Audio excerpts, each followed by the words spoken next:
Hello guys, in this tutorial I'm going to show you how to fix this extension is no longer available. Issue on Chrome. Okay, first of all guys, you need to go here in Chrome // flags.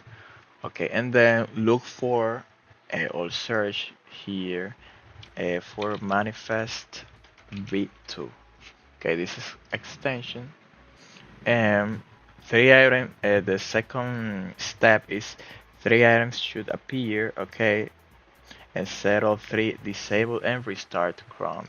Okay, these 3 options you have to select them and click or on disabled disable them and restart your Google Chrome. That's it, guys. This is a way you can finally have have this extension available. So I hope you like this video. Please leave me your like and subscribe also.